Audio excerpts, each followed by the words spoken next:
jardín del Edén fue el modelo que usó Moisés para construir el tabernáculo en el desierto, un tipo de templo portátil, y también fue el arquetipo del templo en el monte Sión que se construyó en Jerusalén.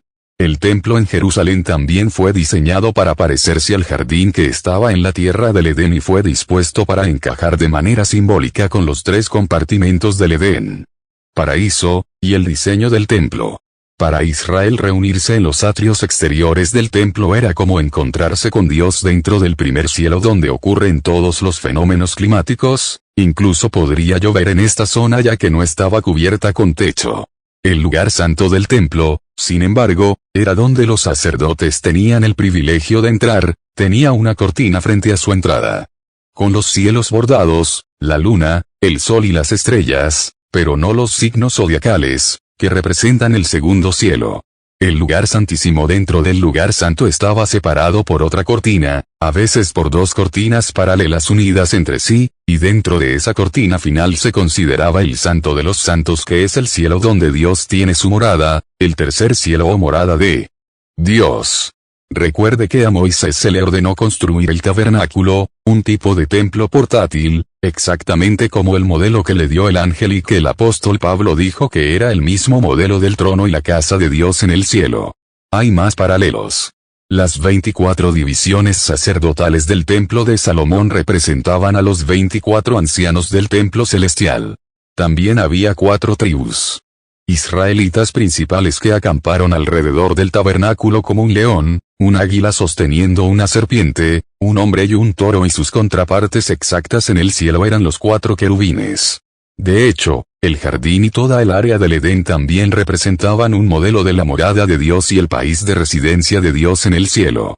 El jardín tenía querubines custodiándolo, como Dios lo tiene delante de su trono. Ahora tenga en cuenta este punto importante. La Biblia en realidad muestra que los 4 ríos con los nombres de Éufrates, Tigris, Pisón y Gión entraron a la tierra del Edén por separado, pero se juntaron en el jardín para formar un río que salió del jardín y el único río entró en el Golfo Pérsico. El nombre de aquel río era una continuación del río Gión. Así, el agua que salió del jardín de Dios, típico del trono de Dios, fue el río Gión, ahora aumentado por el volumen de los otros 3 ríos. Es importante saber esto porque cuando David hizo que Salomón construyera el templo en el monte Sión, este fue construido sobre la única fuente de agua en toda el área de Jerusalén y llamaron a ese manantial con el nombre de Gión para coincidir con el río Gión, que salía del trono de Dios en el jardín del Edén. El manantial de Gión, y el río Gión, a su vez, tenían el diseño del río de vida que brota de Dios y su trono celestial. Dios también tiene manantiales que brotan de su trono en el cielo. Dios incluso vive en un palacio en el cielo que tiene cámaras con sus vigas de soporte ubicadas en las aguas de los manantiales.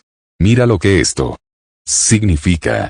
Dado que el río que venía de debajo del templo de Dios en Jerusalén se llamaba Gión, y el río que salía del jardín del Edén, un símbolo del paraíso celestial de Dios, también era Gión, entonces tiene sentido que el río terrenal llamado Gión, o manantial, derivaron sus nombres del río de Dios celestial que emerge del trono real de Dios en el tercer cielo. Dado que la escena geográfica asociada con el Edén y el jardín es típica de la región celestial de la morada de Dios, entonces no es descabellado creer que el Edén celestial también tiene 4 ríos que desembocan en él y poseen los nombres de los ríos terrenales que fueron nombrados después de ellos. Tenga en cuenta que hay en el cielo una gran multitud, que nadie podía contar, de todas las naciones, tribus, pueblos y lenguas, estaba delante, a la vista del trono y delante del Cordero. Estos son seres celestiales y hombres o humanos terrenales. Se los cita junto con innumerables ángeles que permanecen siempre a la vista del trono de Dios y del Cordero. Ellos son los que salen de la gran tribulación. Son los cristianos decapitados o asesinados por su fe o mártires. Recuerde, hay vastas naciones, tribus, pueblos y diferentes idiomas que ahora habitan el tercer cielo. Estos pueblos no están en la tierra. El grito de los mártires, cuando abrió el 5º sello, vi debajo del altar las almas de los que habían sido inmolados por la palabra de Dios y por el testimonio que tenían. Y clamaron a gran voz, diciendo, ¿hasta cuándo, Señor, santo y verdadero, hasta que juzgues y vengues nuestra sangre de los moradores de la tierra. Luego se les dio una túnica blanca a cada uno de ellos, y se les dijo que descansarán todavía un poco de tiempo, hasta que se completara el número de sus consiervos y de sus hermanos, que serían asesinados como ellos. Mire cuando abrió el sexto sello, y he aquí hubo un gran terremoto, y el sol se volvió negro como cilicio, y la luna se volvió como sangre. Y mayúscula. Las estrellas del cielo cayeron sobre la tierra, como la higuera deja caer sus higos tardíos cuando es sacudida por un fuerte viento. Entonces el cielo retrocedió como un pergamino enrollado, y todo monte y toda isla fueron movidos de su lugar. Y los reyes de la tierra, los grandes, los ricos, los capitanes, los valientes, todo esclavo y todo libre, se escondieron en las cuevas y entre las peñas de los montes, y decían a los montes y a las peñas, cae sobre nosotros y escóndenos del rostro de aquel que está sentado en el trono y de la ira del Cordero, el Hijo de Dios. Porque ha llegado el gran día de su ira, ¿y quién podrá sostenerse en pie? ¿Es una explosión nuclear? Parece que sí. Después de esto miré, y he aquí una gran multitud, que nadie podía contar, de todas las naciones, tribus, pueblos y lenguas, de pie delante del trono y delante del Cordero, el Hijo de Dios, vestidos de vestiduras blancas, con ramas de palma en sus manos, y clamaban a gran voz, diciendo, la salvación pertenece a nuestro Dios que está sentado en el trono, y al Cordero, el Hijo de Dios. Todos los ángeles estaban alrededor del trono, y los ancianos y los 4 seres vivientes, y postrados sobre sus rostros delante del trono, adoraron a Dios, diciendo, amén. Bendición, gloria y sabiduría, acción de gracias, honor, poder y poder, sean para nuestro Dios por los siglos de los siglos.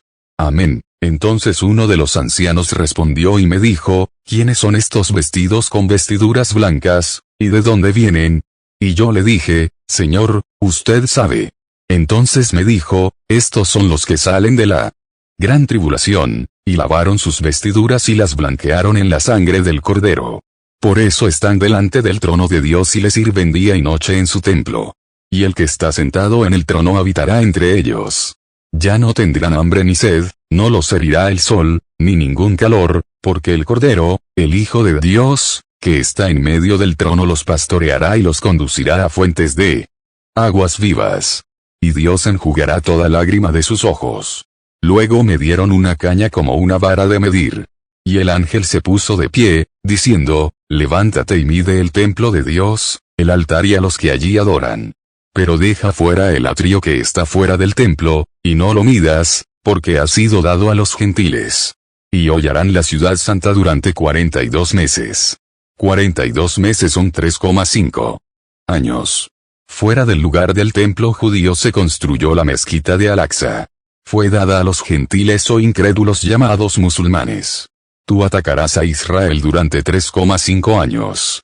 Entonces el séptimo ángel tocó la trompeta, y hubo grandes voces en el cielo, que decían, los reinos de este mundo han venido a ser reinos de nuestro Señor y de su Cristo, y Él reinará por los siglos de los siglos. Y los 24 ancianos que estaban sentados delante de Dios en sus tronos, postrados sobre sus rostros, adoraron a Dios, diciendo, te damos gracias, oh Señor Dios Todopoderoso, el que eres, el que eras y el que ha de venir, porque has tomado tu gran poder y has reinado.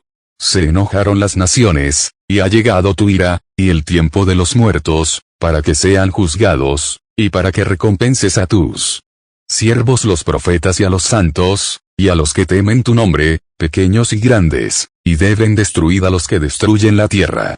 Entonces se abrió el templo de Dios en el cielo, y el arca de su pacto fue vista en su templo.